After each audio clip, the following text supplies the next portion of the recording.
So, welcome back to another episode. And on November 22nd, 2005, the Xbox 360 was released. And it's been a few days now, but it's been 10 years since the 360 came out. And I don't know why, I'm always so caught off guard by the passing of time, and so much time passing by, because it doesn't seem that long ago that the Xbox 360 came out. And so I started digging up games from here and there, and all the 360 games I picked up over the years, and I compiled most of them here, and I was a little blown away about how many Xbox 360 games I had. And people say to me like, oh, you cover the TurboGrafx, you cover this machine or that machine, but you rarely talk about the Xbox, and it's kind of unusual. I don't know why, because the Xbox 360 was one of my favorite machines last generation. It really was. And today what I want to do is talk about the launch and some early games, some early impressions, show some of those games, and just talk about the 360 in general. Now, I remember when they announced the 360 and they showed the console, and okay, this is the Elite console right here. This is my fourth Xbox 360. It is. I was hit with the red ring of death more times than I'd like to say. But here's the final one that I ended up with, my Elite. My other Elite died about 2 months ago. Had to swap the hard drive out. But I gotta say, the design of the 360 blew my mind. I remember seeing it and hearing the name 360 for the first time, and seeing the concave and thinking, wow, it looks so futuristic, and I was really excited about that.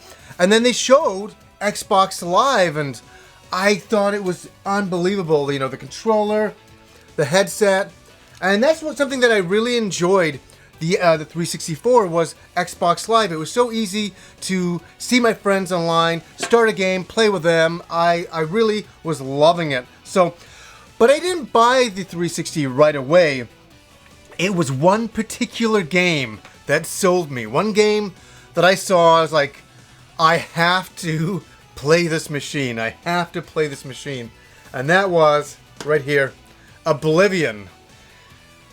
I remember seeing the demo videos, of them showing the game playing, and I just was so blown away by it. I was like, wow, it's a real adventure game. You're really in this world. And it's funny, I couldn't believe the graphics at the time. They blew my mind. And it's kind of weird. It's been about 10 years now since Oblivion came out. Isn't that nuts? It's nuts. And so much so, when I was capturing footage for it, I was like, wow, as great as this looks, and it still holds up pretty well, it's just like, you forget, like, Skyrim came out afterwards, and Skyrim just looked unbelievable. But this was my first game, my first Elder Scrolls game, and I sat down and finished it, and I loved it. I just loved the adventure of it. It was, I'd always really been a JRPG guy, and I hadn't really messed around with a lot of Western games, unfortunately. And the Xbox and the 360 showed me those types of games and showed me that, wow, Western developers were kicking some serious motherfucking ass, and I had to get on board, and I did. I didn't ever look back either, so that blew me away. This is a funny one. I wonder if a lot of people will remember this. Was an early launch title by Rockstar, of all people, and that was table tennis. Yes, ping pong. I bought this game, and I was playing it online all the time, and I was really enjoying it. But the graphics at the time for a table tennis game were unreal, and it was so funny. I remember many nights I had my headset on, and I was playing against people all over the world, and it was so quiet, and you just say one thing like, I gotcha, or fuck it. It was really, really weird. It was such a quiet type of game, but it was so intense. When you start doing your swings and the intensity would come on, oh my god. But yeah, table tennis is an early memory for me with the 360. I really enjoyed it. Now, at work, a game came out, and we were all talking about it, and we were all going to go pick it up after work. And there must have been about 12 of us that picked up the game at launch. And this was a 360 game to remember. Oh, a huge game. I didn't really know how big of a game it was going to be over time, but that was Gears of War. I remember putting it in for the first time and seeing the graphics and seeing how dark and dingy they were, and just the combat interface and chainsawing people's faces. But it was the online. Every night after work, all of us would get on this game, and we had a great time. I got a lot of great memories with Gears of War, playing it with all my friends from work. It really was a fantastic game, and holds up extremely well. Now here's an old one by Capcom, and that is Lost Planet. I remember playing the demo. I remember downloading the demo saying, wow, this looks really cool. Like a winter kind of planet, and like insect-like creatures and mech suits. I was sold. And the game didn't disappoint. It was really a great game, and it's kind of, to me, like a classic early game on the 360 that I played. A lot of these games aren't exclusives, I get that, but like Lost Planet blew my mind. I thought it was a really great first effort by Capcom.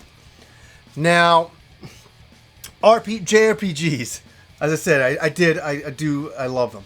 Okay, I do love them. Little did I ever fucking know that this was going to come out. Lost Odyssey. A game that is being panned and forgotten in time. A true, dare I say, gem on the system. It really is a forgotten game. A game that really deserves a lot more attention. The combat interface is incredible. This really, to me, is what Final Fantasy 13 should have been. This is really what it should have been. Or even Final Fantasy 12. This was a great next step in the series. The only unfortunate thing, loading times for combat is a little bit frustrating. But once you install it, it gets a little bit better, but still. But honestly, Lost Odyssey, phenomenal. If you have a 360, seek out this game. You can get it for like $10. It's that good, really.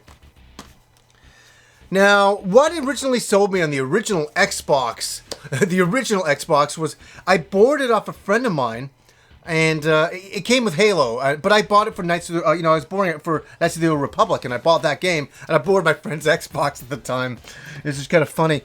But he threw in Halo. He's like, oh, here's Halo as well. I'm like, oh, okay, cool. And I knew Halo would be kind of good, but I was blown away by Halo at the time on the original Xbox. I was like, oh my god, I can't believe this first-person shooter. It totally changed my mind about first-person shooters. It made me a fan for life about Halo.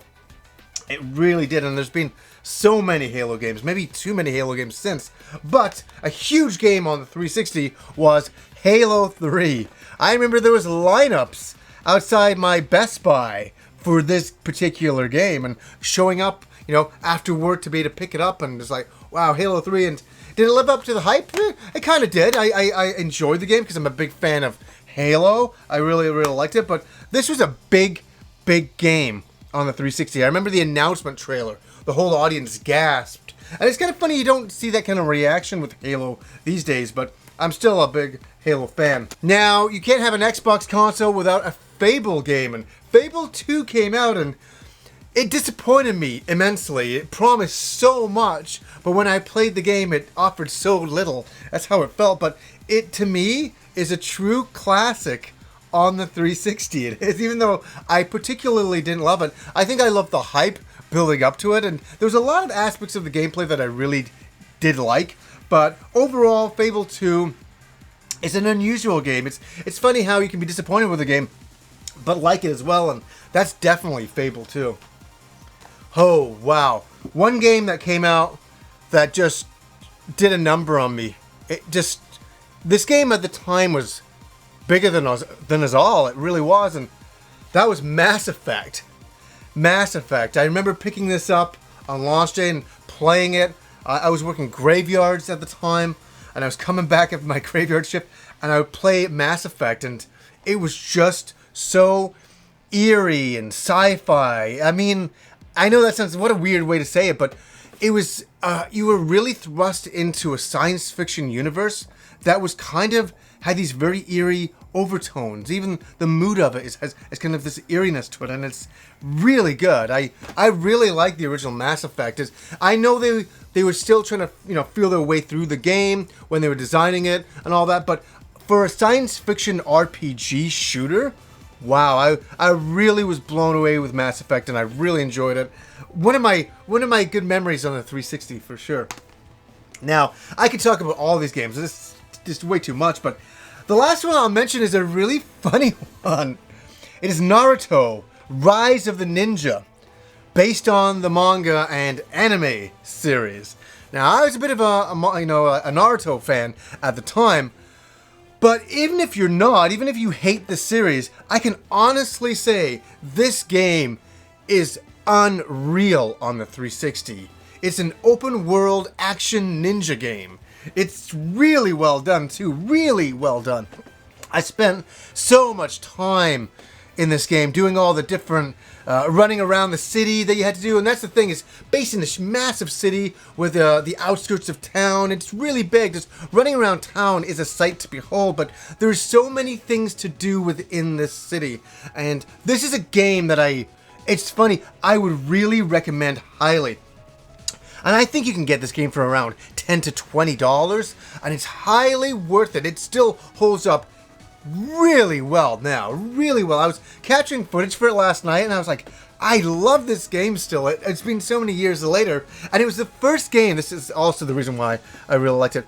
I was playing the original 360 on a standard definition TV at first. Yeah, I was still making the leap to high definition at that point, but I got my high def TV. Rob helped me bring it over. It was in the snow. It's really funny. We brought it in, hooked it all up, and the first game that I put in was Naruto. And I was like, look at these graphics, look at high definition. And after you go high def, you never go back. It's really, really difficult. I was so blown away by the game. I loved the game already, but then I really loved it, in high def. But guys, what are some of your memories of the 360 launch? Those are just a few of mine. I could go through every single game here and tell a memory about it, because all these games I picked up and I really, really enjoyed them. I've always been an Xbox 360 fan, and that's why I collected mostly on the Xbox 360 last generation. And it's really unfortunate that it's taken me this long to get to it, but I'm happy that I could do it today. So anyways, guys, until next time.